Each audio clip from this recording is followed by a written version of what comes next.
Hello, hello, hello. Good afternoon, good evening, good morning, wherever in the world on a day with the listen. And thank you very much, as usual, for listening. This is Mohammed Shilal coming to you from the USA. My co-host, Ms. Fadima Savage, will be joining us um, sometime during the program. She may appear in person or by telephone. So that will be down the line. Can't give you any specific time.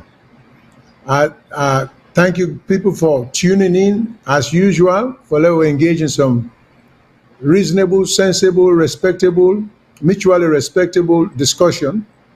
We all not get for see the same way, but let we remember say a lot of us, not all of us, are trying to do will make we only the contribution for help the country and trying to do what we think as objectively as we think for come up with ideas and suggestions for help the country.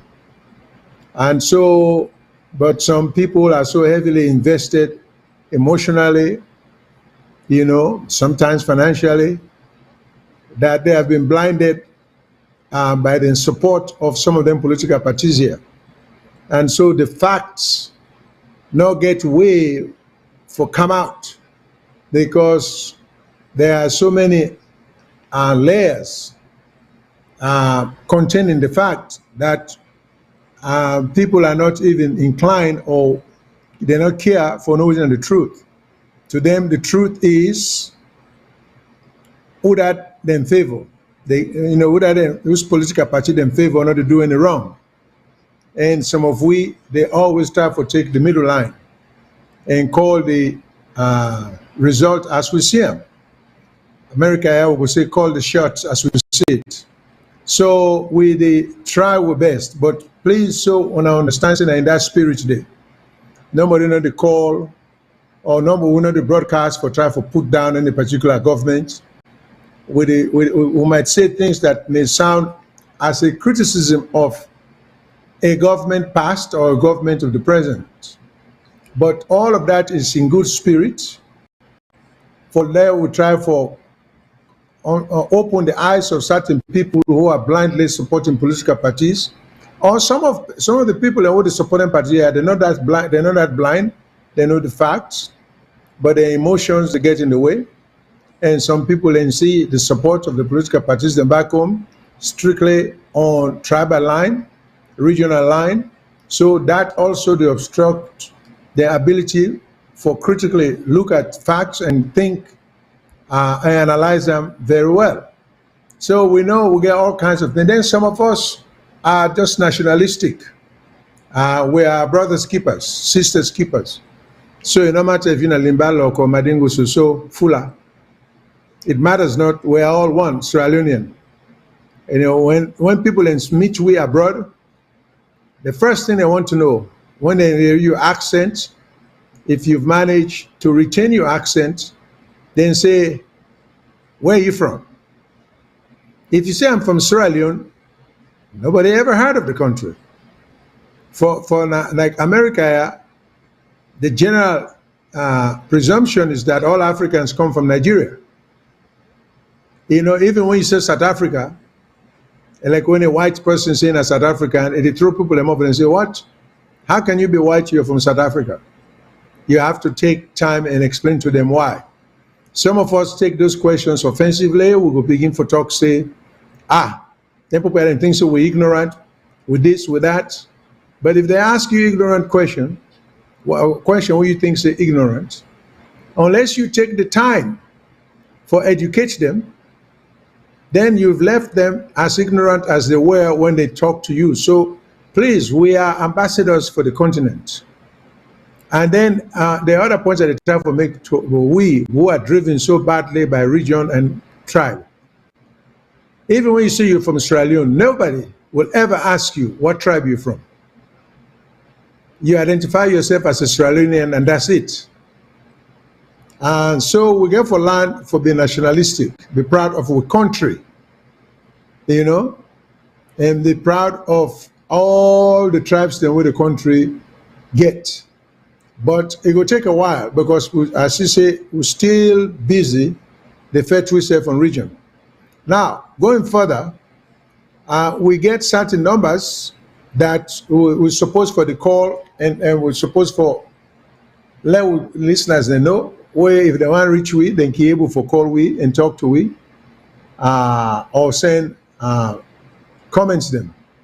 So as usual, I can always announce them telephone numbers in there.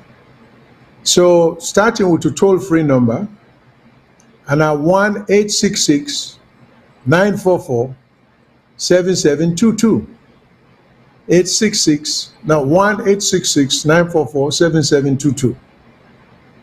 The other number, now a United Kingdom or England number, where now plus 44 20 80 89 14 55.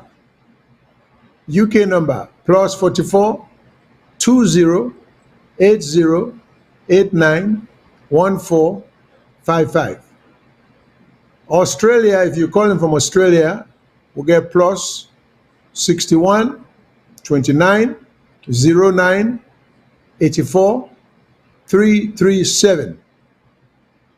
Australia again, plus 61 29 09 84 337. And last but not least, we WhatsApp number. So if you call from anywhere around the world, including Salone, we are the main object of this broadcast. Now 1-343-997-5828. 1-343-997-5828. So please, by one of the number I will be able to reach with. Okay, so the toll-free number, like I told you earlier, that again, like the WhatsApp number, wherever in the world you are, now 866-944-7722. 866-944-7722. And WhatsApp now 1-343-997-5828. Toll free is 1-866-944-7722. Okay, so now we get several topics that we want to discuss today. So as usual, I will give you an indication of what in the topic will be, and then we go touch on them as we go along, because so we normally can present the show. So today we get a topic about a law where Parliament passed concerning the election, concerning the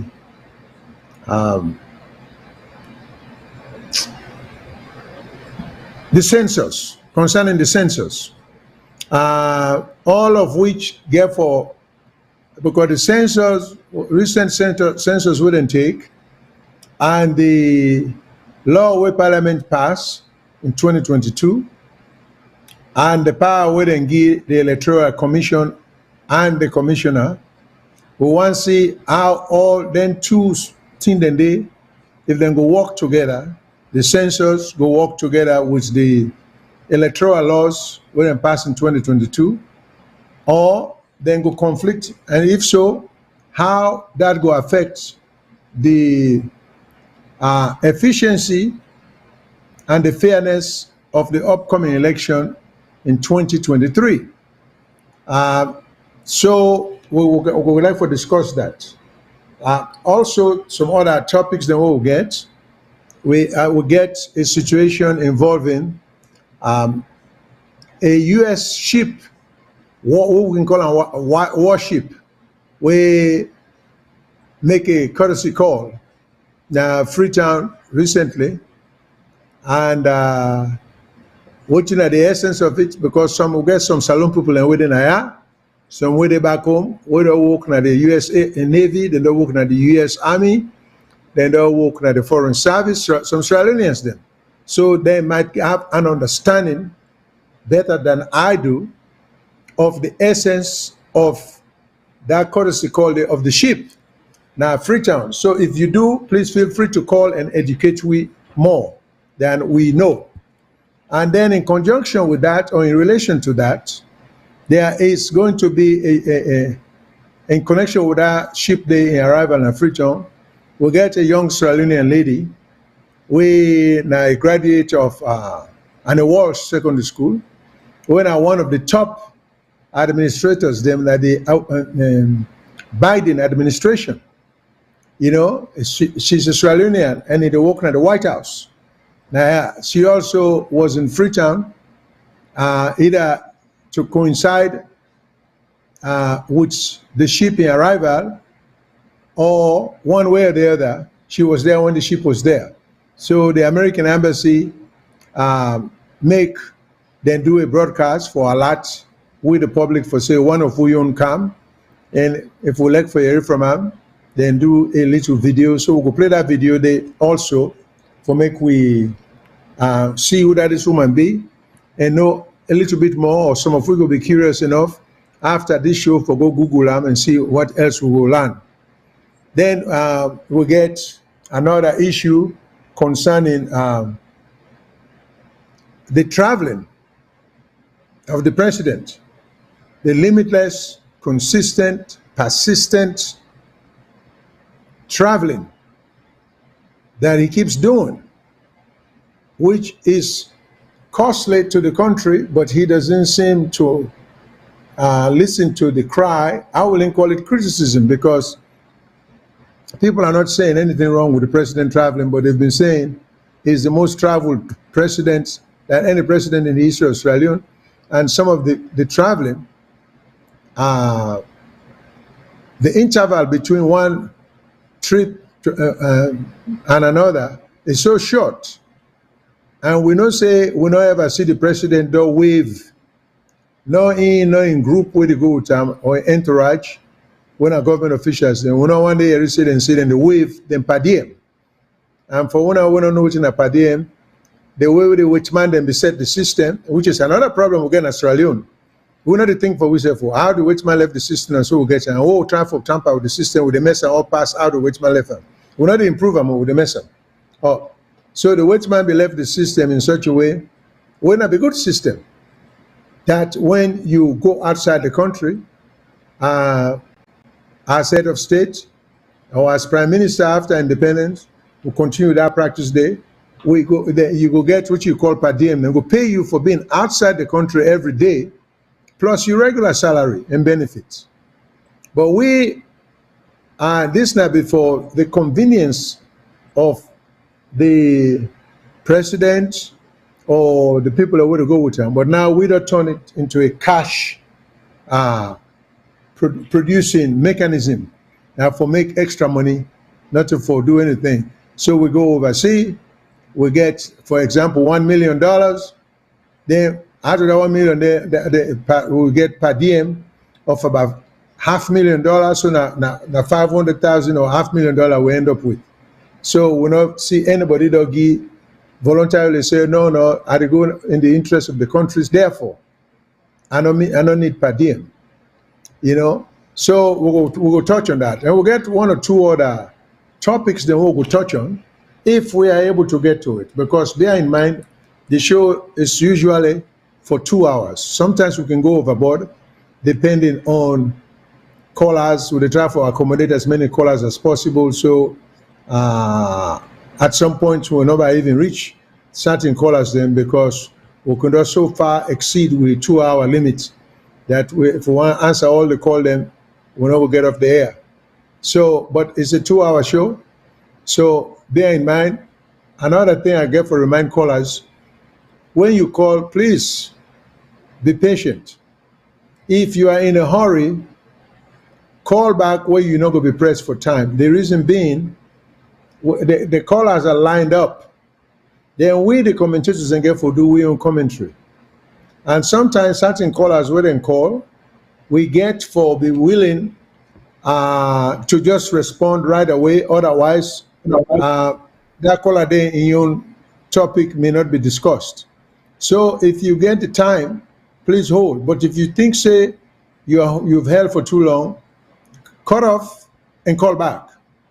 And then we also give 3 minutes, 15 seconds to every caller for comment or ask question or whatever you want to do. And there are times, many times, we get callers, then we get so much for say, the 3 minutes, 15 seconds is not enough. And we'll get a buzzer, where the come, where the sound, will say, you don't reach your 3 minutes, 15 seconds. Please, when that happens, just try for wrap up.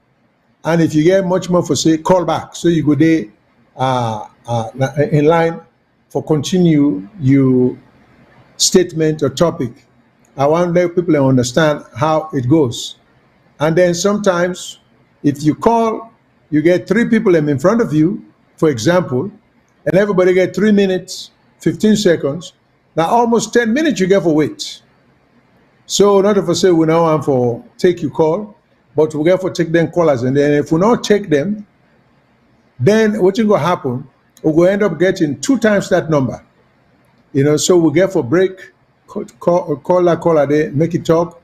Then if you're there on hold, we'll try to get to you. So please, I hope we will understand how things are working. And in that way, we go, we're not going to hurt anybody in feelings. Now, let me ask the control room, because what you would start off with today. Now, we don't make a presentation, now this show at least once or twice, of a gentleman by the name of Roland Touré. He is generally referred to as Dr. Roland Touré. He's a northerner. He's a philanthropist. They do a lot of good things now the north, a lot of good things where we can emulate or falamakata now the rest of the country. Ideas for school, for mosque, for church, for playground, for picking them, and so many things. Were good for a community, for uplift the spirit of the Pekin, particularly Pekin, where they not come out from family, which is what 98 or 99% of the population, they not come out from family where we afford private school for them. So you get this gentleman without the assistance or contribution from the government is there helping we picking them up north. And we all we need for doing that for carbon copy that system there, so we spread it at the south, at the east, at the western area. So all I know about this man is a good thing. Now, we know in politics, so I am not dealing with that. But as a Sierra Leonean and as a philanthropist and as someone who command a country like Sierra Leone who say it's a constitutional country, I think everybody for be free for make comments as the Constitution allow. So he sent a video when I intercept the talk as to some information we get concerning an impending or a planned arrest for him, just because he make reference that may be considered criticism or accusation of some part of the government, and then say they want to arrest them. Well, we all know, for me as a lawyer, that's what Naya will say, that will create a chilling effect, because, which means we not respect the law, which means that jungle justice will happen. Because one of the fundamentals of our constitution is to grant people them a freedom of expression. Freedom of expression get limits. Then say, because you're free for speak, not give you the right for going to a public theater and holler fire and cause people them for try for run out and hurt themselves. Your freedom not go that far. But your freedom is tolerated as far as expressing dislike, disgust, disagreement with the existing government, and that freedom is given to the people as protection against the government. Because only the government will stop you from exercising anything, then because the government get enormous power. so they can silence you. So when that happens, it's time for people like me and people that will respect the letter of the law. And the one that will call themselves parliamentarians, and the one that will call themselves judges, the one that will call themselves prosecutors, the one that will call themselves lawyers, attorney general, chief of police and the police, them for equally respect the law. And I hope, say, if that's not the case, maybe we need to redo with Pledge of Allegiance, because we allegiance forbid to the flag and the Constitution, that you go protect the Constitution and you abide by it. So we allegiance not to any political party, any government. Government, they come and go. So it's a little scary and chilling that somebody like Dr. Turego found himself in a position of being threatened of an arrest just because he says something with somebody no like. But that said, I go ask the control room. Oh, and one more thing, please. The mics are open, so you can call anytime. Call, make your own contribution, express yourself, or ask any question. So the mics are open as we speak. That said, would you play the video of Dr. Roland? So control room, please play the video for me. Hi people, Mina Roland. Today, na a wonderful day today. Na tango for life and strength. But I just received. I want me the whole world know say, something is about to happen in McKinney. They say in McKinney, the LEC or the AIG declare me Roland wanted. For in relation to a video, a musical video we make about 2 years ago, some military police officers may invade, I call it invasion, McKinney, for can rob the thermal generator, inside McKinney, and a lot of casualties or fatalities happened. And now the video I make mention about the killings in the Pandemic prison, Tombo, Contolimber, My 91 and Monsar. So today, which I just hear is, they say they declare me wanted, by the police. And to an extent, they say a vehicle, truck of police may come all the way from Benghazi for arrest me, And I start asking the questions on what grounds, And the one for do them so quietly, make nobody know inside McKinney on the world. So I make this video, make us share worldwide. If anything happened to me, the AIG in McKinney, the LEC to create McKinney, they must be answerable. I make this video so I want to make us share them viral. The police inside McKinney say, I am wanted for a justifiable video where I make on the killings will may take place inside McKinney and around the country. Mina Roland. Thank you very much, and please share. I love you guys. Okay, for Una will listen, it's a very short video. This is now Dr. Roland Toure in SSF. Now he put the word out. Not of us say then say. We know say anything that happen to him, they can arrest from when he put his video out. But there are some observations, some of which we can make. And people need to understand. Salone will get a lot of saying, rain not the foreigner one man do much. That's one.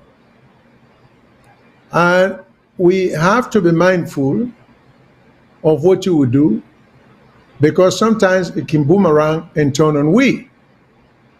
We just don't learn lessons, because if we do, we have to be very careful of how we do things. You remember the Paulo Conte trial?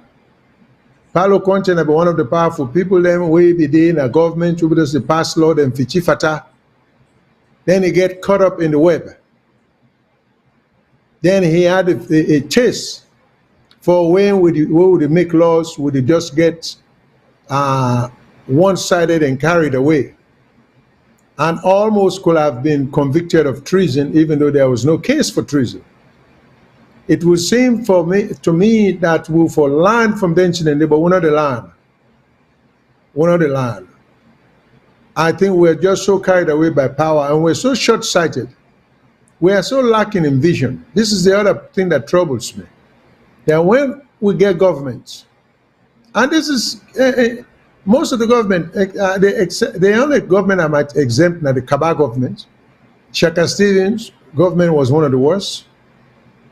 Anes Kurma and young government was not any better. Laws are passed which for the benefit of certain people in mind. Well, you know, it troubles me when educated people and what they make them laws, they are proposing laws in their parliament, the one that will write the constitution, the one that will write the statute. You know, it just is, you know, sometimes it baffles me that these people they are not that ignorant. They know the essence of laws being proposed and passed. Laws are not supposed to be passed or proposed because you want hurt or affect one segment of society. It's to be applied to all segments of society equally. The problem we get in Sierra Leone, and this again, the politicians are not the only problem. Even the legal profession gets serious problem. When I know recently about the magistrate, we sentence people then, first of all, they bring a case against this guy, when they call LAG, when a musician, then the police take the guy and court in here, then they detain him, assault him. Then you get a magistrate who, without the basic and adequate and proper training in terms of sentencing and trying people, some visitors that will go to this person, he give them as much as 3 years jail time. Now, come on, in a country where there's constitution, I mean, you can really tell this is the magistrate way engage in a vengeful act, and in a baseless vengeful act. The reason we make we get the judiciary now, so that for let we not inject we own emotionalism into some of them conflicts there between people, between parties, between government, between entities. Maintain our objectivity there. In any civilized nation or a constitutionally constituted country, you know, we give somebody time in prison for making a public protest or demonstration where you not get no previous record. You want to go put in another abuse of power. Complete abuse of power. A magistrate shouldn't do that. A judge shouldn't do that. That is appalling. And when you get a magistrate who would do that, the entire bar should be appalled. They should rise up. They should protest the unfitness of such a person. They should recommend adequate and additional training of such a judge or magistrate, because he just not get the basic concept of the duty of the office he holds. So we know to do things the right way, and then it come back for hunt way. So my thing is we have to be very careful. Now, this Dr. Ronald, this in video, why should the AIG get the power, if in fact it's true, to declare the arrest of someone? Nothing says there is probable cause to believe that this man has committed a crime or was in the process of committing a crime. Just the IG or AIG, he just feel that with it. It could deprive somebody of his freedom, you know, by getting him, order him arrested. And this is not a military government, you know, this is not a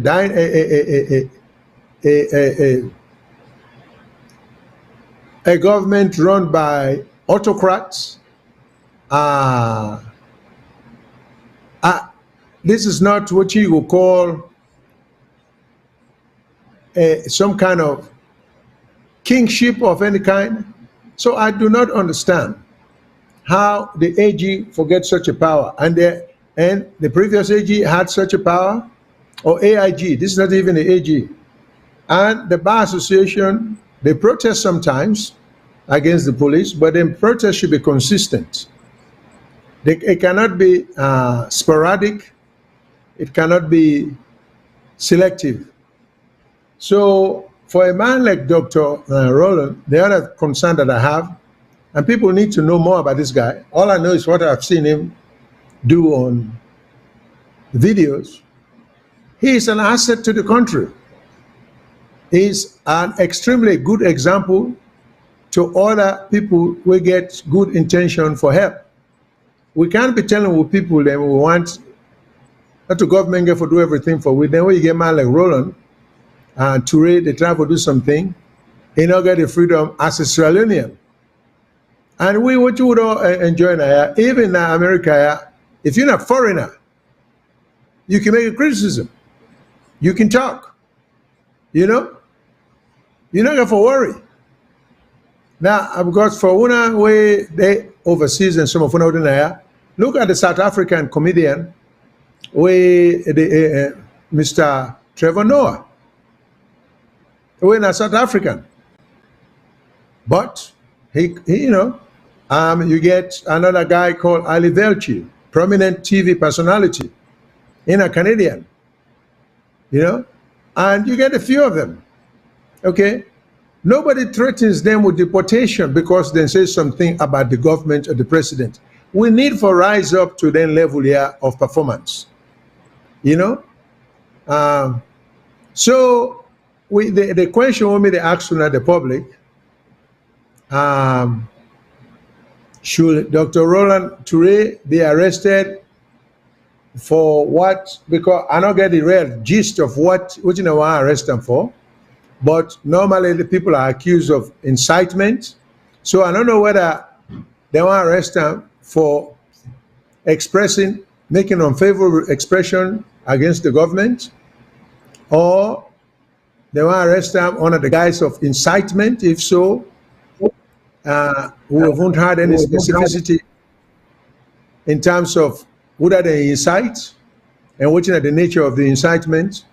But, so when they run a poll, so questions would appear in the show for say, should he be arrested?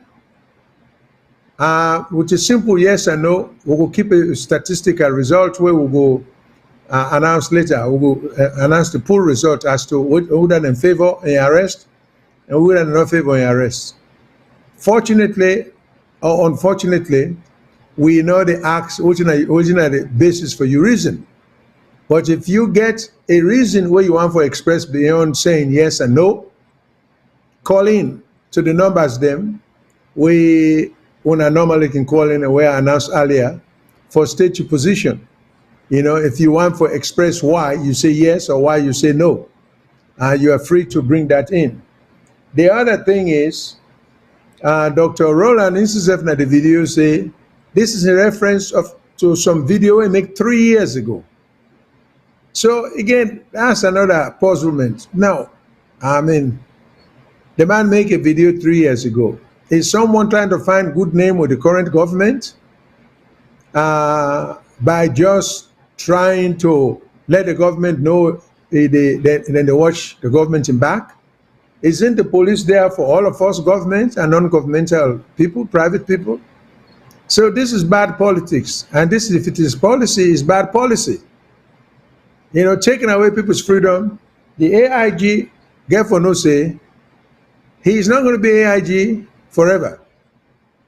And so when you make them kind of rules there, arrest there, you may become a victim of the unfair policy where you try to promote. You see, that short-sightedness, they not to the politicians and get them. We people them generally not to think where they get this position of power. So how can the AIG, if it is true, justify such an arrest? And then this is in reference to some generator that I think Dr. Tracy was about to be stolen and this and that by certain people. Now, let me make one thing clear. I don't know Dr. Roland Touré in politics. I don't know in political leaning. I don't know that I support. I'm not one of those who say just because he's from the north, he belongs to a particular party. But I'm in favor of protecting a right to free speech without sharing or agreeing with your own political position, if at all. So we therefore rise to the level. And unfortunately, we people let we down because the bookman them, waiting at the position where they can able to change policy and make things better. Now then they come and dilute and weaken the already existing laws that we will get. The bookman they wait for make things better. And then they come and dilute. So all that is disappointing. And if we keep that trend going, now backward we will continue to go at a time where other countries are moving forward. So I strongly encourage people, please, what I would suggest to you, let we encourage the parliamentarians, them, members of parliament, who policy makers, them, the chief justice, the attorney general, the ministers, them, for say, not for go hold them position here forever. I mean, we get a lot of history. We've seen a lot of powerful people in Australia come and go. I don't know why we're not taking any cue from the disappearance.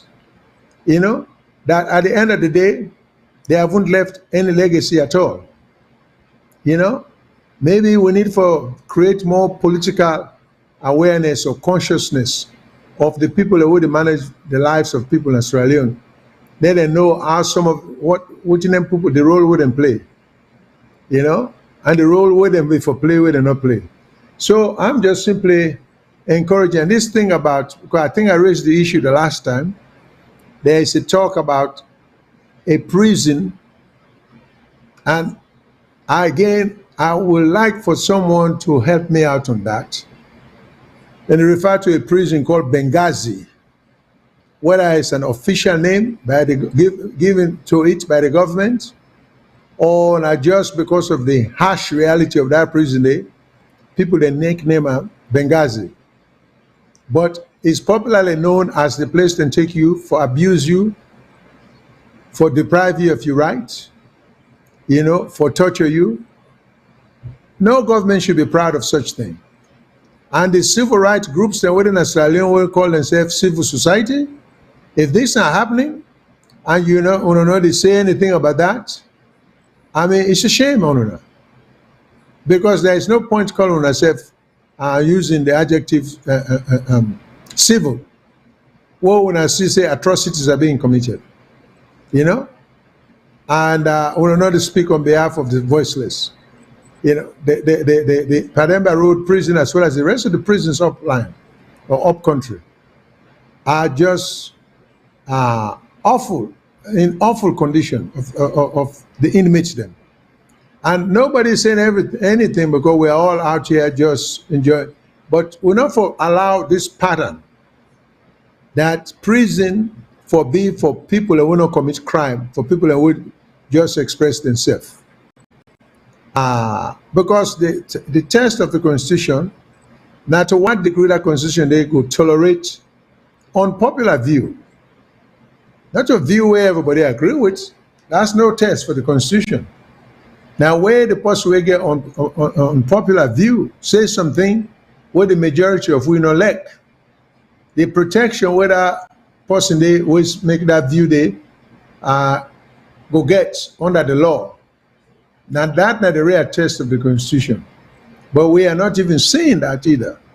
I mean, we see how determined people are to just abuse the process. So again, like I said, the lines are open. If anybody get any comments, you can please call and we can discuss that. So enough for that topic there. Let's just go to another topic that I think is very important. One important topic we'll get in line today with, I want to make we deal with. Now the topic of this sorry, ladies and gentlemen, I had mentioned the flag ship we come, we we pay a courtesy call, and a Sierra Leonean, where they work for the, when a high level officer, where they work, not a military officer, administrative personnel, where they with the current American government. And so I would like for make when I see a picture of it, of like, the vice president and some of the naval officers then.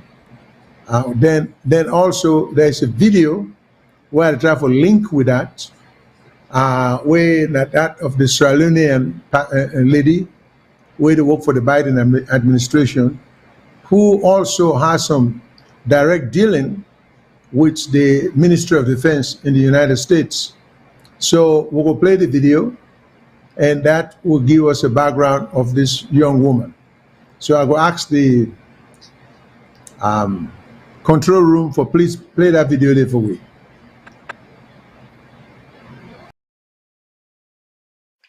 Hello viewers, I am Tommy Kine, the program specialist at the Public Affairs Section, United States Embassy in Freetown. I have here the Deputy Assistant Secretary of Defense, Chidi Blyden, who has been within the defense and security corridor of the United States for African Affairs for quite some time.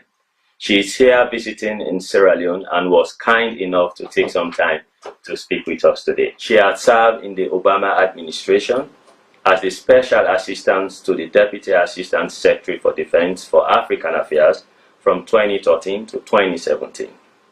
She recently served in Congress on the House Armed Services Committee on the policy team advising both Africa and South Americans' defense equities. She is currently with the Biden administration as the Deputy Assistant Secretary of Defense for African Affairs. Chidi, welcome to Sierra Leone, and tell people ado. Hello, Salone people then. Glad to be there for talk to me about them. So, what did make you decide for make this trip na Salone? Well, I will not tell you say, a day I come inside my official capacity. I come visit the Coast Guard ship we come out America. Then we do a partnership exercise with the United States government and with the Salone government. And so part of my work when I work with defense, I get a chance for visit some of the exercise, and when I take the opportunity for can see the ship visits in Salone, I'll be glad for getting opportunity for come see the exercise for myself.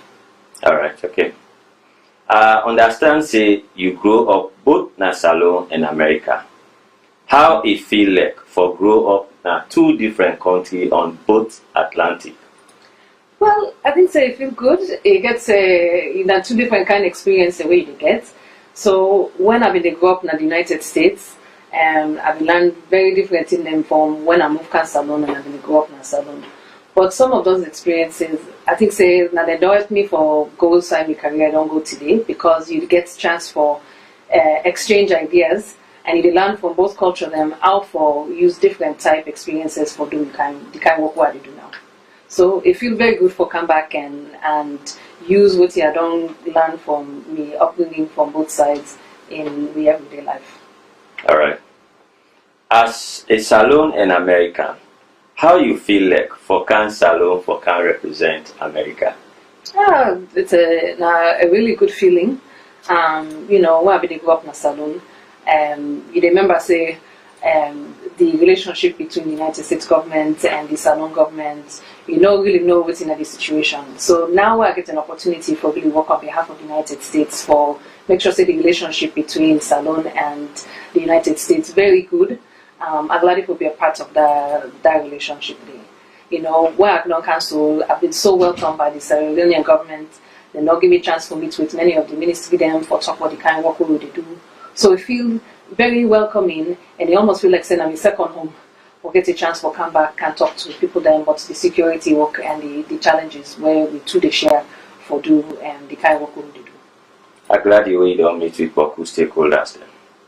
So, what is a Deputy Assistant Secretary of Defense? Tell us about your job.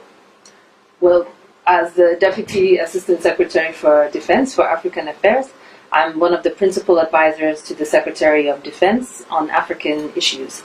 So in this role, I'm available to meet with leaders and defense officials across the continent to be able to discuss the ways that the United States and African countries can continue to develop solutions to African problems on security.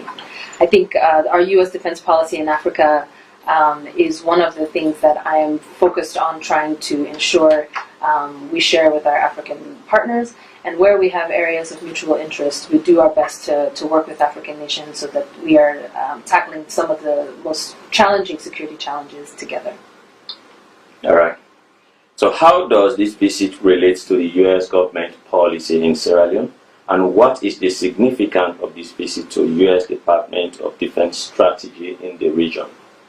I think this visit reaffirms the enduring U.S. and Sierra Leonean relationship that we've had, and it's a bilateral relationship. And I think it also places the importance of maritime security to both nations. The Department of Defense has had an opportunity to work with Sierra Leone on a number of different issues, but I think this maritime focus has been one of the most challenging things that we've heard from our Sierra Leonean partners. Is something that they're trying to work through. And so being able to be here to do this partnership exercise with them has been a real opportunity for us to not just address those issues, but also look at other things like countering violent extremism, transnational threats, maritime safety and security, and also piracy. I think also our founding documents that we work on, things like the National Defense Strategy, are aligned with some of the interests that we've heard Sierra Leone has been concerned about. And so we want to continue to partner and share what we've learned as lessons learned in a continuous visit and exchange of ideas. And I think you can only do that when you continue to work with a partner very closely. Well, thank you, Chidi, for your time. Is there any last comment to share with the people of Sierra Leone? I just want to say I'm really glad for coming Salone again. You don't say where I come. Now 2014 I've been the last time, and the way people then don't welcome me, it really makes sure that we affirm the relationship between the US and Salone. Obviously we will get plenty of chance to continue to work together. All right. So she's Chidi Blyden, the United States Deputy Assistant Secretary of Defense for African Affairs. To viewers, wherever you are, many thanks for your time, and I say tata. All right. Here we go. Proud moment. One of ours. We see him, and we know this is a classic example of the irrelevance of tribe. We see this young woman as a Sierra Leonean. Nobody cares to know what tribe she's from. You know, we just know she's one of us, and we are proud of her. That she's working at the highest office, not the world. You know, working at the highest representative body, na America, na Congress. It all worked for the previous administration. What more can we say about such a person? Okay? I can only add that she's a graduate of Annie Walsh Secondary School. So you can tell by in Creole, like me and I, you get good command of in Creole. You know, mix some too much, or make a fake accent for say, you know, Sabito Creole again, which a lot of time is nonsense. You don't just lose your accent unless you then transplant you from your country to where you have a small picking. Otherwise, if you don't reach 16, 17, your accent will stick with you, you know? And so you feel closer to the person. The other interesting thing about somebody like that, and we have a lot of people who've worked for UN, who've worked for other international organizations, who could be in different governments, they're an asset to the smooth and efficient running of a government. But we don't hire this kind of people, even at retirement. We don't seek their knowledge. Instead, we are more interested in the certificate on the wall. Even when there is nothing for back that certificate up other than you are a clever person, you go to school, you get a degree, and so then you graduate with honors. But when it comes to actual creativity, resourcefulness, you not get them. Okay? So you get a woman like this now. She's somebody we can be proud of. I have not even Googled her to see what her credentials are. She may be a government holder, I mean a doctorate holder, but you see, the gentleman refers to her by her first name. If now we now back home, we'll go for begin honorable, blah, blah, blah, blah, blah, this and that, all the insignificant thing. The taste of the pudding lies in the eating. If you get the knowledge, let's know it. All the accolades there, we go no bottom. Because when you talk, when you espouse ideas, we will say, wow, this man a land book or this woman a land book. And then when they tell you later say that so we will say, ah, now it's so simple. But we with our land book now, we're not humble. We want the whole world for call we by title. You know? Professor, doctor, this, that, lawyer. You know, except the professional doctors then, where I think they are very deserving of being referred to as doctor because I'm a professional and they. We shouldn't be demanding on society that because you hold a PhD, you should be called. Leave it up to the rest of us. You know, for call you whatever they want to call you. And if you have a PhD, somebody calls you Mister, you are a Mister. It's obvious. That shouldn't be an issue of contention. But you see, we don't put emphasis on the insignificant things then, the superficial things then, for make we look great to people then. Simplicity not to part of we way of life anymore. We want to look bigger, you know? And so this is the thing. I'm being told that Miss Blyden, besides the World School way, a memorial school in Freetown way attend, she had a Bachelor of Science degree in sociology from Texas A&M University and a Master's of Science in conflict analysis and resolution from the Carter School for Peace and Conflict Resolution at George Mason University. That's in Washington, D.C. She speaks French and Creole. And now, talking about Creole, this is another thing we for take heed to. Creole now we language. Creole now we national language.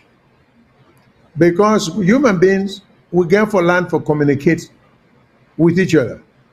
Like when we can communicate with each other, we'll go understand each other. And it will lessen confusion. So by some unplanned way, Creole now we national language. English now we official language. At least that's how they put them. But it always makes sense, like how the young lady presents herself.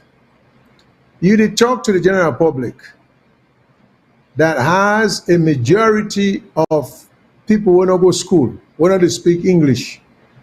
And even when we talk about people who don't go to school, we get for qualify the school. Because if you go to school, you go Arabic school, you can write Arabic, you can speak you go to school. You just not go to school and they teach English. If you go French school, if they Guinea or them present before you can Salone, you go to school. But generally, with the top of people that want to go to school, okay? So we get for respect, we own language, we own local language for communicate to people and for get respect for people and for try to get to them. Make themselves understand what they try to say. Not to for bluff, for sure say you can speak English. I mean, you learn English there, it does sound like a Creole man the brag say, or a Timini man the brag saying can talk Mende. Yes, God give you the gift. You're fluent. So what? The question is, so what? And that not make you a Mende man. The Mende man we're not as fluent as you. He's still in a Mende, you're not Timini. The point I'm making here is, I mean, English alone not to demonstrate fitness for office. Writing good English, writing good memo, you know, that don't mean nothing. Waiting means something, now ideas with the commander you aid. And if that idea then a solid idea, way in Timini, in Minde, in Loco, that's what counts. Not how good you can talk people the language, you know, to even you your language. You know? So I have had the privilege, somebody like me, because of my years of living abroad, which kind of surprised me when I went home on visitation. People and they say, Mr. Sheldon, how long you done in America? I tell them, now you talk Creole so clear. Then I can left puzzle, say what?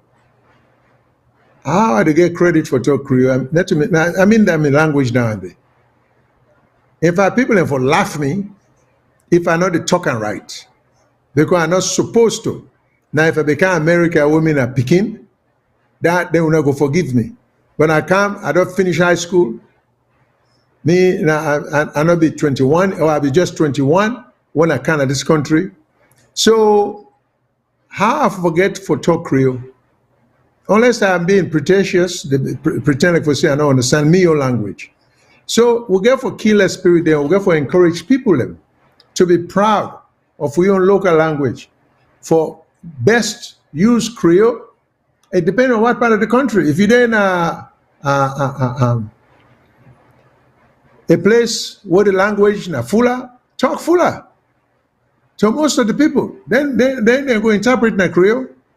For the rest, one that is understand Fula, you know. If you day up Bombaliti Street, you go to Safroko Chiefdom, mostly Limbat, talk Limbat to the people. Because a lot of them don't even understand Creole. You know, we get for respect we say. You know, we not for always look down on what we want to uplift them. You know, and this is subject matter I get for address some more in the future.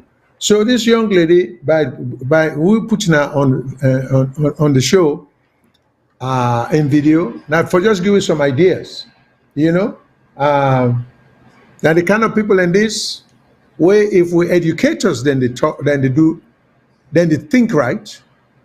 At graduation of major colleges and universities, and even high schools, we should be inviting them people from the United States and around the world for can talk to graduates who are going out to the world.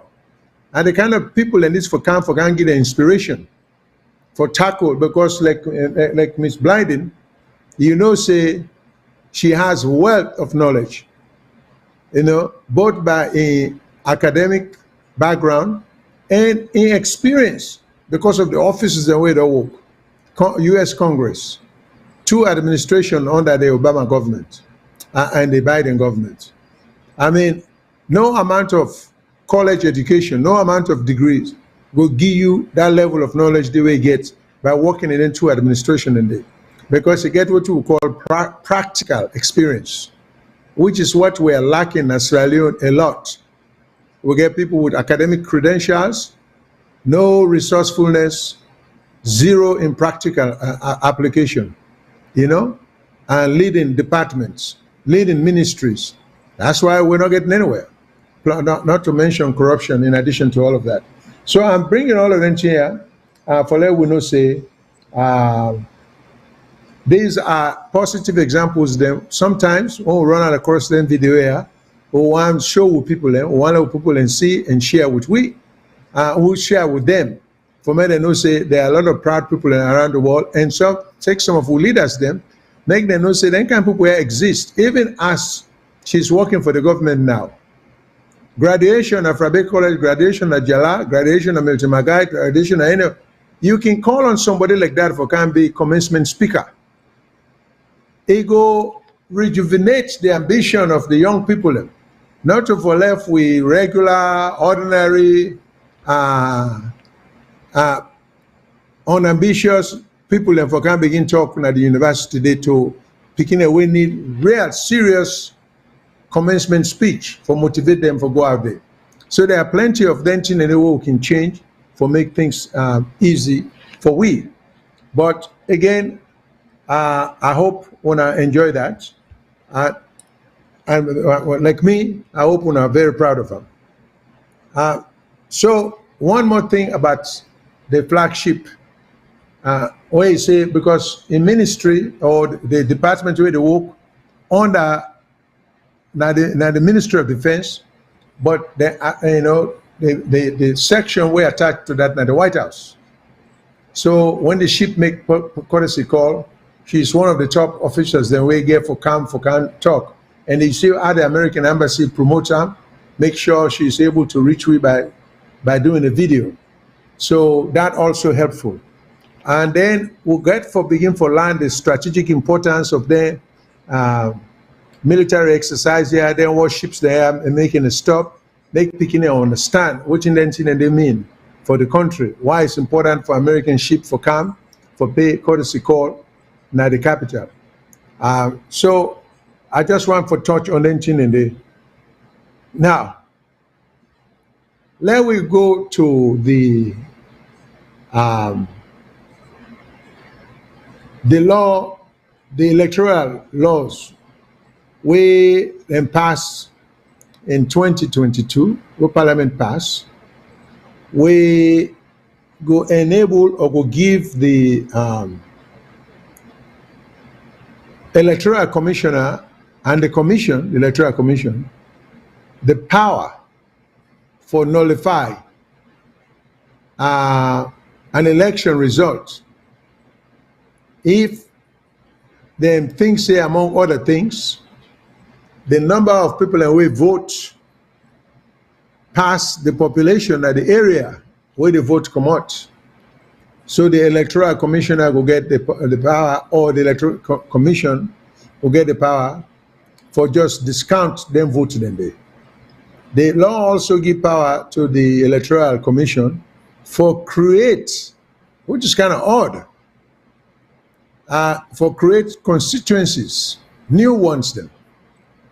You don't know what, I think there is a phrase, redeeming social value in creating constituencies. First of all, it would seem to me that's a power that should not be delegated to a commission or an individual.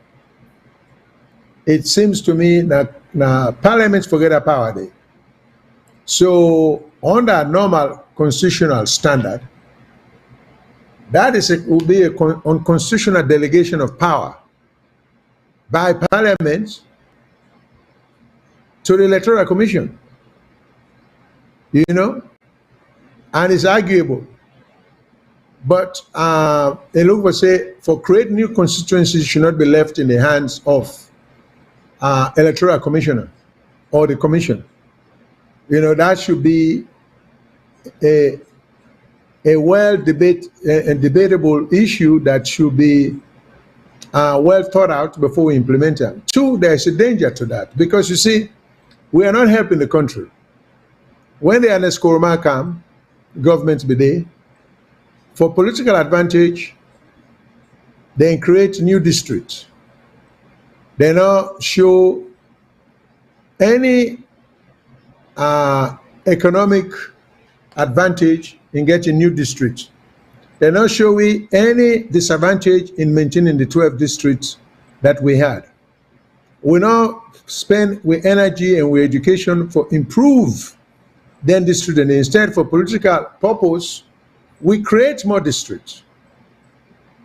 Okay? Because one party want get more seats. So what is the outcome? The outcome is when you are on the outside, when the BO government was outside looking in or trying to look in, then see so many things wrong with what the Anescoroma government did they do. And rightly so. There were a lot of wrongs being done or committed. But the disappointing part where the BO government come, instead of then correct some of the wrongs, then double down on the wrongs. Then begin to do the same thing in a different way, but for accomplish the same result. So the end, who suffers from that? Now the country. And the country will pay the price because it not take we forward, it take we backward. So whenever government come, instead of improving the system better than the meter when they come, then they do what it take for let the system not work at all. Because it benefits just a handful of people. And these are the people that we call leaders. But how can we call such people leaders?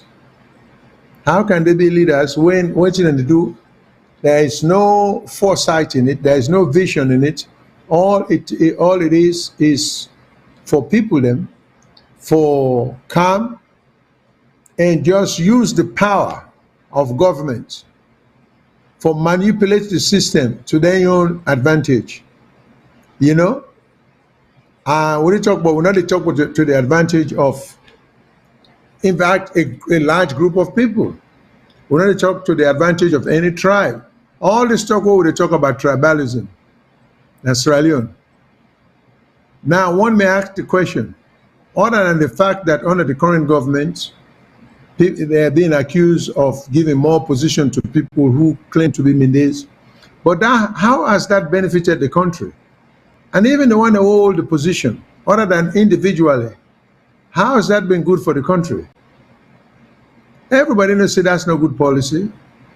And why would you criticize if another government can then do that? So instead of we try to go the other direction, for give equal opportunities to everybody, regardless of tribe or region, what we've done is try to manipulate the system in such ways and to the disadvantage of the majority of the people, you know? And because there are a lot of laws that can be passed if we want to determine a government was serious. So now, but I don't see any evidence of these people, the opposition, trying to do what it takes to genuinely become an alternative, a viable alternative to the current government. And this is what I've been struggling with. Me and one person who does not favor or one party for this loss. So when they lost the election, all we've proven, yeah, we've kicked one party out. But we have not been able to show that a replacement is better. You see, so I am not all enthusiastic by party label, say one go, one come. We get for be able to demonstrate to the people and for say we go, if we remove a party, which we get for tap ourselves on the back for, because at least we're a young nation, so far with democratic record they hold, and I hope it continues to hold, you know, because we don't see how other African leaders them from Uganda to Ivory Coast, you know, to Equatorial Guinea, we don't see how some of them don't try for abuse power, refusing to leave office, you know. So we don't see anything in it. So we get good record so far in terms of at least change of power. The thing we record not good for in economic development. We just don't have it. We not get policy in place. Even when we don't change our country money, people have not seen that much difference in terms of economic advancement, you know. And then, of course, we see recently how police chief, Inspector General Savula, how he just instantly lost his job. And I think in our previous broadcast last week, we even questioned that for say it shouldn't be such that the Inspector General can just be fired at an instant. There has to be process and procedures to follow, you know, and immediately replaced. And the public doesn't know why. We don't know if they have some malfeasance in office. We don't get no idea. We just know the man lost his job. Now, I've always said, bear in mind, I'm not saying this out of sympathy for IG Savula, because as a man who was himself very lawless and promote lawlessness, I can easily say he deserved it, but he doesn't. But this is what you get, where you try to make the system not work. Instead of using your office for do constructive things, you use the office for destroy the policies and procedures in place. then when you get caught up with the system, there will be nothing to help you. And I don't know why people don't get it, you know.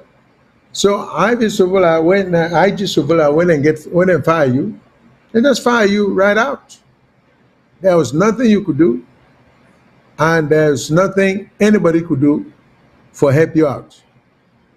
But so if what Mr. Ronald Toure they say is watching the new IG they embark on, I think that is not a helpful sign. You know. Now, going back on this electoral law. Now, the law gives the commissioner the power for create constituencies. And we know say the census was taken just very recently, where then the complaint say, what we all see, not to complain self, see there is a clear indication of manipulation, and what I would call senseless manipulation, you know? Well, because so, like we pose the question on this show also, is the 2021 midterm census data accurate to be used for the 2023 general elections, or reliable? I would say reliable. Is the 2021 midterm census reliable, or census data reliable to be used for the 2023 general elections? All those who agree will say yes. Please call in and or sending you answer. No, sending you answer. So before the close of the broadcast, we will check and see how people are responding to the question. But the problem what we get, what we see, what we foresee, first of all, you see a clear manipulation of the census results. But not only is it clear, it's shameful and shameless. You know, because when you begin to get census results, what the show say, Kenema, Port Loko, more populated than Bo, more people left Freetown and the western area for go up country where there are no jobs almost, where there are no industries. People have left Freetown in mass number. Almost about 40% of the population in the western area, according to the census, left the western area for go Bunth, Moyamba, Kenema. I mean, these are shameful projections, because even if you're not the falsified data or or data, una for Durham with some degree of finesse, sophistication, but to just come out with the outright shameless, shameful projection or results that Freetown almost lost 40% of, or western area lost about 40% of the population. What's happening in this district up country will cause people to move in such large numbers? In the early years, when Upline even had a pool, or say up country, or whatever we call it, where Kenema had NDMC, which was originally SLST, Salone Selection Trust, where Kenema get Panguma Sawmill, Kenema get forest industry, Kenema get the agriculture department will be the producer a whole lot of stuff. Okay, at a time when Kenema had productive industries, the population not grow past the western area. Now that we get less industries, less thing for attract people in, we bookman and we policy maker them, the best they can do is to skew the books, so to speak, by falsifying results. You know, And why shouldn't people say anything about that? And how long are we going to continue that? Because if we're not to try for build institutions where either party or any party go respect, if we believe, say, the sole purpose of power, where you get them for misuse them, and we don't for build with institutions them, like the court system, like the civil service, which was well in place and entrenched when the white man left, we don't manage for maneuver and manipulate and just ruin. We educational system, we health system. If we don't come to power and try for build them where, and are always just relying on the European Union, the United Nations, the IMF, and then they do then think, and then they do the thinking for win, and then they do the wishing for win, and then they do everything. We just get them big degree to go around and they talk. The degree we'll get, but we're not to make no policy for improving people in life. So if that's how we're going to do things, each government we can and we'll create constituency and district.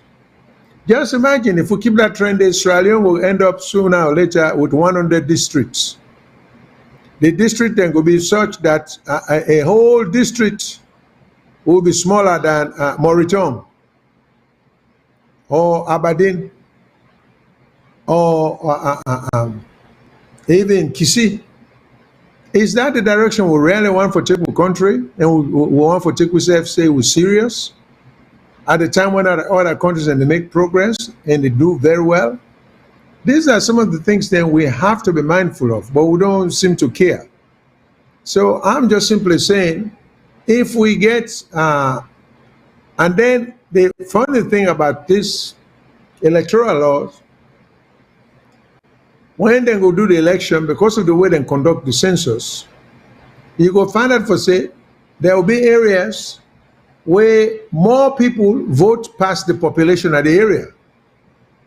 So the actual vote count, now people will actually vote, but because they don't manipulate the census, that area, the result might be showing that of the people who vote might be showing more than the population of the country. Because if you check like Freetown or Western area, when I say 40% of the population don't go upline, then the likely result will happen because any total vote not go match the population of the area. Because the population of the area, in reality, will be larger, but on the books, the voters then will be more than the people that were supposedly live in the area. Is that what we want? We don't want to take the time for building our own political institutions. Who that go build them for we?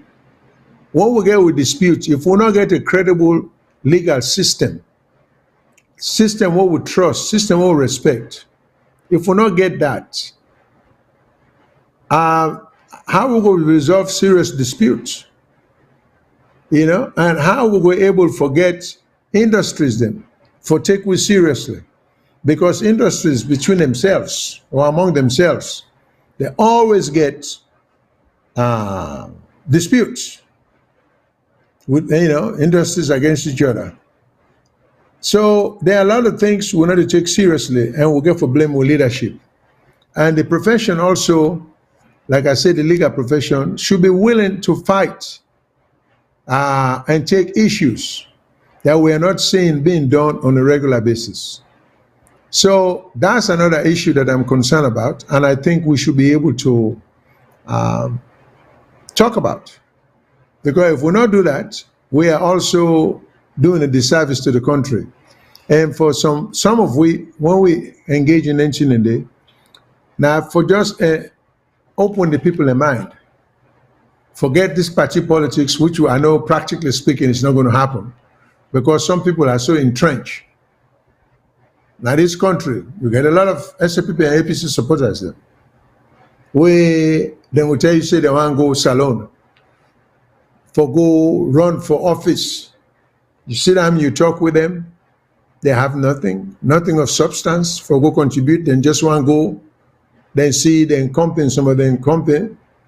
Not all the parliamentarians then they do well financially, but some of them just see the incumbent, then we not be they do well now abroad. They'll go home, they'll use some extraordinary contact or power or manipulation, then they make money when they're not making higher. So people insist say the best way for go now for get in, But that's the wrong reason why we go into politics. I've said it over and over. If you not get anything for add to the people in life, if you not get anything for contribute to the people in life, if you not get anything will go uplift them people in there, you cannot convince somebody like me, say you sincerely are committed for do anything will go uplift people in life. No, it's clear what is the driving force behind you, why you want to go into politics. There are some of us where we understand the enormous power of government, and we know say government with the right frame of mind can do wonders for a country and the people. So we know the power of government. We know the resources of government. We know the reach of government. Then there are some of us way one for going to government, forget even, for retaliate, for punish, for take advantage over the helpless. And that's where a majority of us, and that category, a lot of we to go back home for say, but of course, you can't say I'm going to politics because I'm going chief. Nobody will vote for you. You can't say I'm going to politics because I want to make sure say somebody will not take advantage of me. I get power for punishing. People are not going to vote for you. So you lie. You disguise your purpose. You say you want to help your people, and sometimes that's where the tribalistic tendency come from. So you go now some chiefdom or little village where you come out. You say, me na one of my own, and the poor people don't know any better because there are so many questions they can ask. Basically, what can you do for we? But that's not the case. So I am making all them points here because it's an educational process. Election will come. We are talking about this thing. The elections will come. They will come and then go pass, and if we not do something, we'll not try to understand, we'll not try to cast a vote the right way, we'll not try to do the right thing, we will become victim. It doesn't matter to me which party come to power, as long as it's one of these two parties, APC and SFPP, there is no hope. It's hopeless. That's what's the situation. There is no hope for the country. People will survive, people will live, but in life not going to improve at all. Because that's why we get record. These two parties can get record of governance. So not to say man does they have just not, and a lot of times there are so many misdeeds. When the people can say, oh, the Anescoroma government now they make this road. Listen, a lot of these roads will never have been made if not to the white man. Then they give it grants, then they give it aid, then they come and open the because then say for the kind of country, they want easy access. If not to them, they come up with an idea, they were still there in the Stone Ages. People leaders do not care. So they give too much credit to governments then, or under the leadership, some road was made or street was made, then say, oh, so and so and so. And we see in places like Freetown, also you get some degree of administrative leadership. They are at odds with the government, because they're trying to do the right thing. So, and look at some of the ministries the way we will get. I've criticized those ministries too. When you talk about Ministry of Local Government, what is that? What does that mean? will be function very well without the Ministry of Local Government. And what have they added to the efficient running of government by getting a whole bureaucracy of a ministry? You know? Then we complain, say we poor. So this again, this is another issue that sometimes we get for bring to people, and this is not going to do with tribe. One thing is clear: any president will belong to one tribe, maybe at the most two. So then, mama na this, papa na this. That's it. So whenever they attach significance to tribe, when I go find out for say, they help. So we just try to point out to people and how you for do critical thinking, how you for care for be analytical, how you not for allow your brain for be clouded by ridiculous emotional feelings. So these are some of the things that we'll talk. For example, make me just touch a little bit on this census. Let's take, for example, the Eastern District.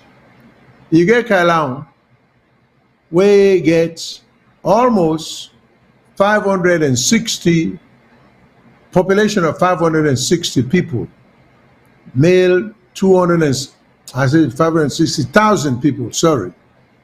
Male is broken down in this way.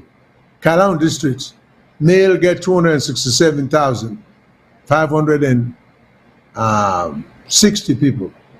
Then the female, they get 278, 361. Okay? So when you put then children there, I can't to, let's just round them up, let's just say about 500,000 people in Salone district. You know? Then you get places like Kono, you know?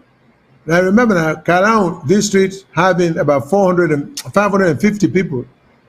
Then you get like Kenema district having 772,000 people. Now, these are people, are they trying to convince us that Salone district has just about 100 and some thousand people less than Kenema, that is supposed to be the eastern capital? You know, that is not convincing to me. Then, to make matters more unbelievable, you get Kono. This one district get more people than Salone, which may not be surprising, but almost as many people as Kenema, which is surprising. You know, so even if they cook the results, okay. Then if you go to the northeast, you know, now you get Bombali district, which a total of 387,000 people. Are you telling me Salone, Kenema, Kono, each of them district, they get more people than Bombali district? Watching at the economic driving force, we're going to make the three districts there at the east get far more people. Almost, I mean, Kenema is twice the number of people than a Bombali district. Is that really believable?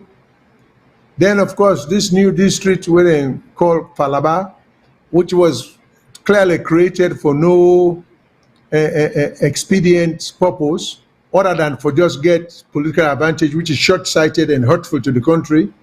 You get Falaba, now the north again, they get 166,000 people.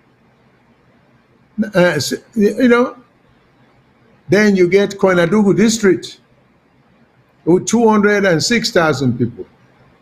Then you get Chonkolili. I think Chonkolili didn't get the most. I don't know when Chonkolili is more populated than Bombali, but Chonkolili gets about 567,000.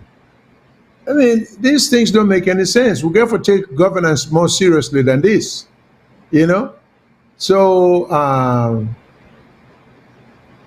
the total for the eastern region now 1,939,000, 1,939,000 at the east when a Kalong, Kenema and Kono. Then at the north when a 4 districts, Bombali, Falaba, Koinadugu, and Tonkolili, then get 1,316,000. So the eastern province gets over 500,000 people more than the north. You know? Well, is this what we really want people to believe? Yeah, this number will serve a selected group of politicians. It will serve them political purpose if they get away with that. But it does not help the country. First of all, there should have been no Falaba district to start with. They should have just try to improve the system as we inherited it. American man and get to saying, they said, if it ain't broke, don't fix it. Unless they can show that the 3 districts were not working as intended, there was no point in coming up with Falaba district, and the population, in fact, wasn't there to create a new district, you know? And so this is some of the things. Then you go to Kambe Airport Local. I think the other district is, I think, a new district there too again. Karen district, you know? You know, these are just embarrassing, because to me, this don't make any sense. Then now you can't choose, let me say the southern part. Bo district. Look at Bo having 756,000 people. 700. Big Bo. I agree, says people that don't migrate. So we know say all the migration are towards the western area. So the western area should be much more populous. So we know that. But Bo district to have a total of 766,000 people, and then Kenema district gets 772,000 people. Kenema district more populous than Bo district. Well, that's what they are claiming the results are. But again, there you can see the heavy manipulation. But district or Moyamba district or Pujon district, it's a good thing they left them districts here, because I'm very much familiar with Bo, Bond, Moyamba, and Pujon. But the records, but yet, then with the exception of Bo, Bond, Moyamba, and Pujon, then say the census projects that now 1,830,000 people of for Bo, Bond, Moyamba, and Pujon. You know? So they get more population than, say, Bombali, Falaba, Koinadugu, Tonkolili, by far. Well, I've managed to give you some of them statistics there, but these are some of the things with the question. Election will come and go. The problems will not be solved. It will be shoving and pushing. But the country, again, I ain't going to suffer. The country, they pay the price, because we're not to move, we're not to go forward. Everybody who comes in, pull the country backwards. And the legal system is just at a dead stop or dead end, you know? So the system will for correct the process. You get a major component of the system, when the judiciary, they don't get power. They can't do much of anything, you know? So we get some serious problem again. Now the country, where they try to tell people and say, they need for really pay attention to some of them, because there was a dispute The Constitution itself say census for be every 10 years. Well, when something then at the Constitution, that's the way it should be. It must. But somehow there was some choreography of some justification of the a census being held midterm or midstream. You know, not the 10 years as was required for the census taken every 10 years. I have never seen a situation where anybody go openly breach a constitution and then make it a workable policy. So me no know if we now get an understanding that there are some entrenched clauses in the constitution that cannot be manipulated, you know, but somehow we manage to get a constitution less than, a census less than 10 years. And we're using, then Parliament came and confirmed, ignore the political reality, ignore the constitutional restraints, and just confirm, you know, the census without regard, you know. And I don't see where the law or that acceptance, the passing of the law by Parliament has been challenged in the Supreme Court of Sierra Leone, that is supposed to have the last say. And this is another thing would make the Supreme Court get away by doing nothing. And you know, the brain, when I first came to America, these people have it, they had a commercial called the United Negro College Fund commercial. And that commercial, they get, when they can say, a brain is a terrible thing to waste.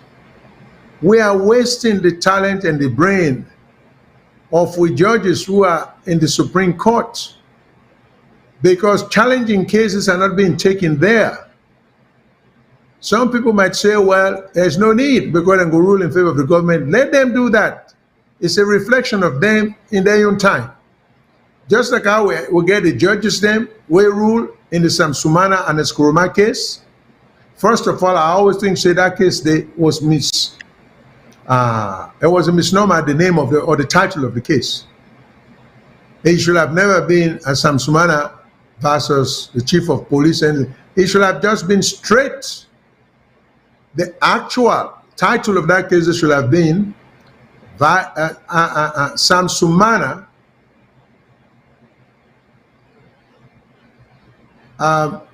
in his official capacity as vice president of the nation of Sierra Leone, because I hate for call Sierra Leone Republic, because now it's not the sarcastic nonsense. But as vice president of the nation of Sierra Leone, or in his official capacity as vice president in the of the nation of Sierra Leone, this would have been, in my view, the title of the case. Versus, no, plaintiff, again, la Gova, Sam Sumana, whatever his other name is, in his official capacity as vice president of the nation of Sierra Leone, plaintiff, versus Anes by Koroma in his official president, in his official position as president of the nation of Sierra Leone, the defendant. But I think the misnomer was then say Sumana versus the chief of police. What has the chief of police got to do with the controversy that was going on between the president and the vice president? You know, just because they say that's how the title of the case is similar case in Nigeria was styled. But this is no problem. We got our own ability for reason. That's because Nigeria styled their own case that way. They don't necessarily we're supposed to do them, but that's what we did. You know? So sometimes even when we want Falamakata, we know they put some thought into Falamakata, we just do them because other people didn't do them. You know? All right. Now I've been talking for a while. Let me see if I can take at least a call. And then if time permits, because we don't have much more time, I will take a few more questions. So, hello, caller. What's your name? Who's side you call from? Uh, good evening, Mr. Salone from my side. Well, I can Yes. catch the voice. Sound like the Honorable Suri Tarawale. No. This is Fudi Mustafa from Oh man, okay. from You sound like yes, a from carbon Leicester. copy of Suri Tarawale. I'm sorry. Okay. Okay, no problem, no problem. You know, I just want to help a bit for the figures of census results from the past. Go Let ahead. I help a bit because say politics don't grip the country to the point that there's no sincerity. And even the civil society, them, when they come, they say things where they don't even get proof. They say they know they read, or either they read, or but they just be selective for because of they stand somewhere. Okay, let me just help. Because me in a geography I study. I don't see why they follow population that Salone. Fantastic. In 1985, because population census get a trend, now in follow. In 1985, the population will get the eastern province will get 27%. The northern province get 35%. The southern province get 21%. And the western area get 16%. So see the trend always now movement to the capital. And after the war, Freetown grew by 3%, where na 2004 census, where na 19%. The south also grew small to 22%. The northern province remained 35%. So the eastern nine dropped because it was 24%. Because people remember Kono nine have been the largest, the most populated before the war. But after the war, people left Kono a lot. So this is not the trend. You see, the figures have not changed significantly. Even the eastern province reduced by 3 percentage points, where Kono was affected a lot. So the civil society, like the one who we talk, like that guy who we talk, Ravali, it misinformed the public so much. Say the population or it's not the north. When you look at the thing again, the north in 2015 still remained 35.4%. The western area now did grow to 21%. The south was still 20% and the east remained 23%. So if you look at the trend, this was the trend of population. For 3 censuses they don't get. Why this one would be so significantly different? And the politicians then they go and talk like saying, oh, when they count, they're not being counted just for control of parliament when they work. Because parliament is just there for Allah and laugh and I don't know. Because you look at them there and go try to approve the IG. You vote for whole IG to check. The president like saying an angel long inside. So I'm just saying parliament has no job work to do because all the time now within the president want, they only hold the president to account. So why if for this parliament first, they can't do census, they spend money, account census the way figures the way twisted. I hope say you follow the trend what I talk about. See the Yes. census the Yes. way we don't get from 1985, 2004, 2015, there was no significant change in the population result. But unless 2004, 2022, now things they change so much. So this is what I'm saying. So all these civil society when they talk, oh, they made 2015, it been shift there. Everybody knows the Freetown is growing all the time. Everybody knows that. So nobody will argue about it. But for saying the North then put people in there where it still remain 35%, like in 2004 and 1985, that was misinforming. So now this I want to put to the table where you talk about this population census. I hope see you get the point what I'm trying to say. Yeah, I do. Thank you very much. Yeah. Thank you very much, sir, for calling.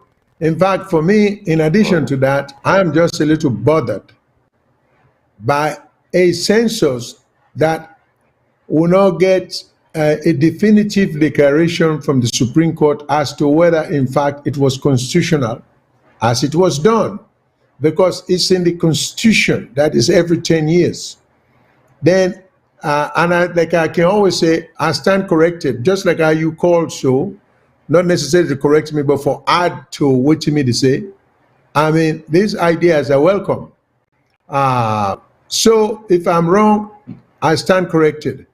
But as far as I know, there has not been any definitive declaration or decision by the Supreme Court, because it's a major legal issue as to whether, simple issue, should the midterm census has been should it had been conducted, or whether it was unconstitutional for it to have been done. If so, you cannot just let, and this is not the problem again we will get, because when Parliament ratify the census, by some process, the name of which I cannot remember again because they addressed that issue there, that's across the service by Parliament of the system and of the Constitution. That's the kind of thing, if we're sincere and we care about the country, we should have let go all the way to the Supreme Court and to challenge, let we get a definitive ruling as to whether, in fact, that was appropriately done. And we forget and this happens in Africa. It was not too long ago when Uhuru Kenyatta, I just talk about the guts of the courts. When Uhuru Kenyatta win election some years ago, he was declared the winner, the presidential winner. The opposition contested the legitimacy of the election. They went to court. The opposition prevailed. The court, which was so unusual in Africa, maybe unseen ever, declare Uhuru Kenyatta in election void, null and void, and ordered that a new election be held. So my thing is, when are we going to be able for really do some test cases with the court, with the courts them? Where then go in the name of the country and for help the country, because it's unfair to some extent. We live in everything in the hands of the executive and parliament that are not as reliable, because you will always get this power struggle between executive and parliament jogging for power, one for rule and company. And like the gentleman who just called say, we get a system that will not even give legitimacy to by letting it work the way it's supposed to. Every person the executive presents now parliament, from the time of Ernest Kuruma, parliament does a rubber stamp. Now we do know, I don't think there's strong evidence. I don't know what's in the BO government their own process, but we do know that there have been governments with the same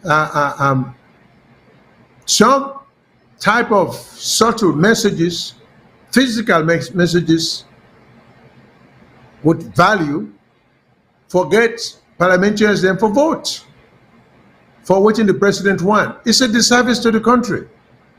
Because so, first of all, how can you confirm a nominee in a matter of days when no background check has been done on that nominee, no opportunity given to people who may be opposed to an appointment, and then we say we help the country? We're doing a great disservice to the country.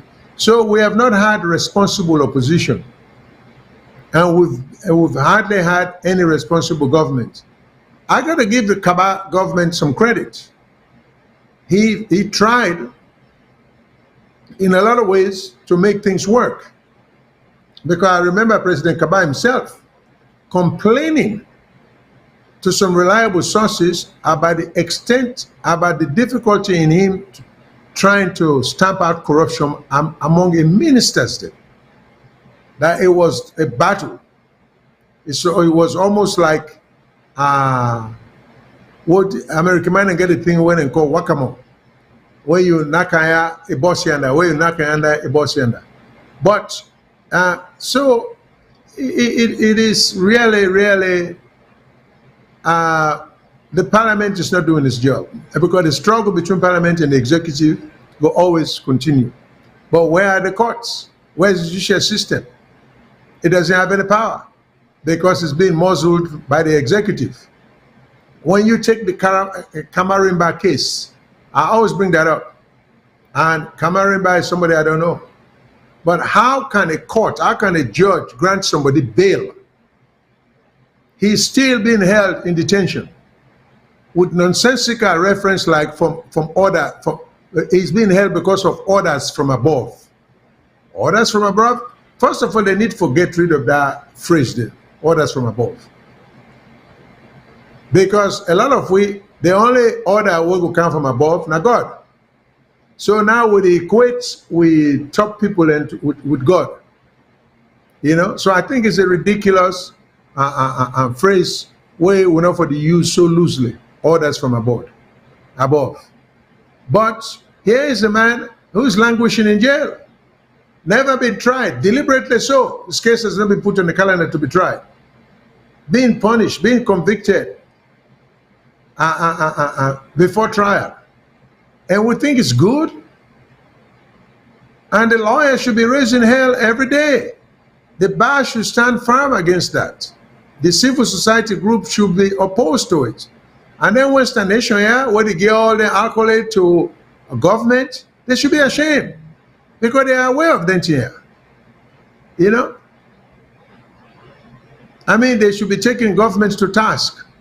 But it is what it is, because we don't get respect for the Constitution, you know? And this thing, because I heard also that the Constitution, then give the Constitution get. Here's what I found online. Sorry, Nami.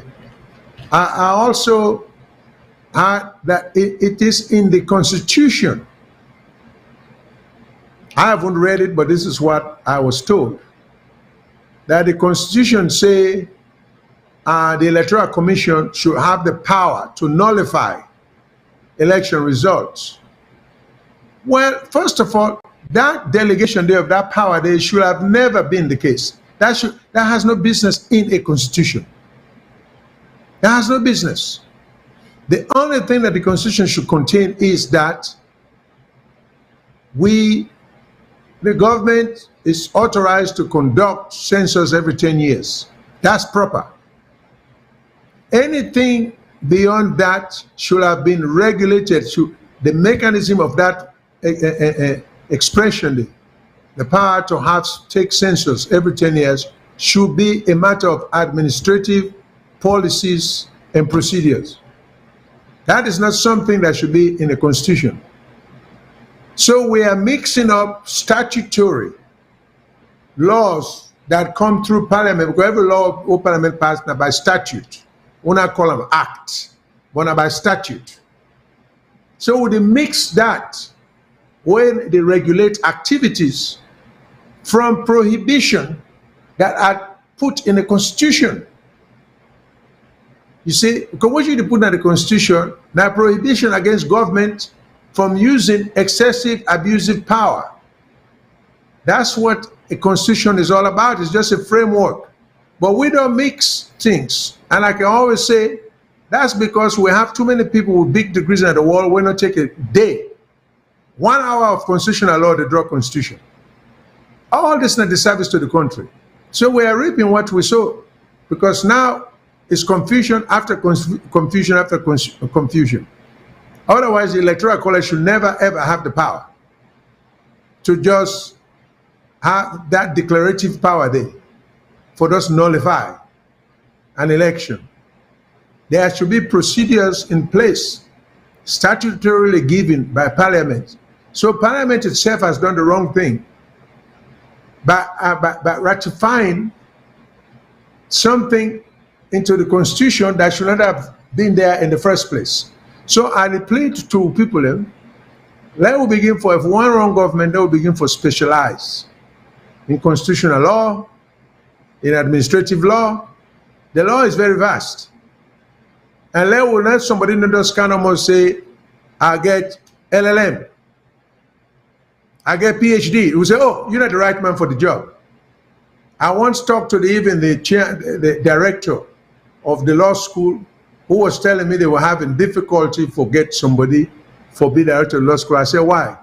You get a lot of LLM holders and this and that. Nah, well, then get some kind of a Commonwealth requirement where it makes no sense to anybody who understand anything with more than a law school. You know, I suggest that anybody who become head of a law school in Sierra Leone, part of in duty now for pay kind of America and visit at least 2-3 law school and see what a law school looks like, should look like and looks like. You'll be amazed and you'll be impressed. And I am in the position of any law school dean in Sierra Leone, you can become an invitee of mine. You can't mistake. I go take you going to 4 or 5 law school. Make you see what in law school for look like. Let you see how law school for be administered. You know? So, but hey, we're doing a disservice to our country. It's not only the politicians, the professionals themselves, or the professions, the medical profession.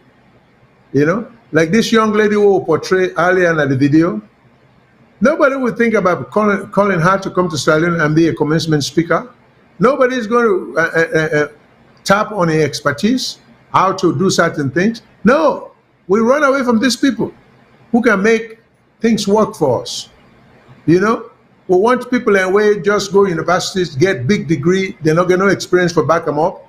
You know, so no corporate experience, no governmental experience.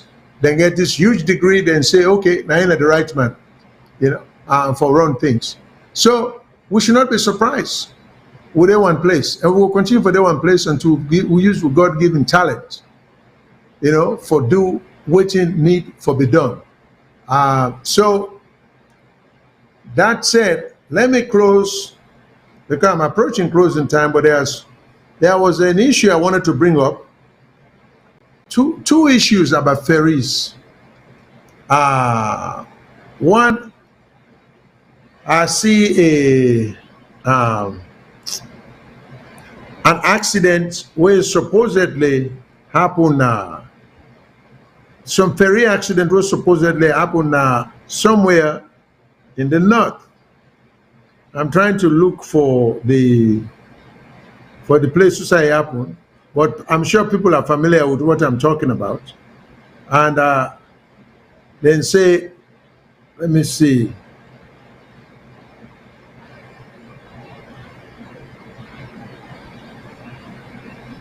It happened now some place. Okay, I don't have the information as to, because my co-host, if she was around, she is more informed about the situation. But it was a very serious ferry accident where a lot of people seem to have drowned. But again, we said to do a disservice to young people because not the past information then would expand them where they not know any better, like where we get a fire of that tanker we kill where people then go spark flame, then it kills so many people. For we get access to the information, we would think say, oh, well, people are not land. But we not pass the information, so a lot of them may not even be aware because people are too busy with their daily bread, or fending for their daily bread. So, but their information in there, we will pass them along, and I promise next week, by God power, I will get more information there on that ferry day. And also, there's another issue about the ferry, where supposedly the government order way for the operate between Freetown and Lunge. We want to talk about that also. But we've reached the end of we show. So I don't want to drag that on. So what I would suggest, please, for starter next week, one way or the other, we'll bring them to ferry situation here. They got the supposed ferries that we government buy, and then this ferry get an accident. You can see the people in the struggle in water, and some people were very much destined to drown. I don't forget on misinformation, but when you see something like that, we for learn from that. Our government get for put policies in place. If you get, forget enough life vests, and then ferry and then for be checked periodically. But we'll go into all of that. So until then, thank you very much, folks, for listening. This is Mohammed Shilon. Tune in again next week. I appreciate you listening, and we will talk about it. Take care. Oh, one more question. Will we get this? I forget. Will we get the poll? What would it take for see if Dr. Ronald Toure should be, or is there justification for arrest him? Or should he be arrested or not? So the result is 86% say no, government of mess with him. There is no justification for arrest. 86%. 14% of the people say yes. Well, with poll, always you will get certain people and where you go say yes and no. So, but 14% says yes. But the overwhelming majority of people and say no, government should leave him alone. And the same thing applies to the midterm election or the census. The 2021 census, whether it was accurately done or taken. 15% say yes, 85% say no. It definitely was manipulated. It's not accurate. So 15% of people in we see the question believe that either it was properly and accurately done, but 85%, which is again is an overwhelming majority, say no. All right. So thank you for tuning in. Thank you for sending us on a take on the census and the Dr. Ronald Toure issue. So we'll go talk back and we'll go present another topic to for render our opinion on. Thanks a lot.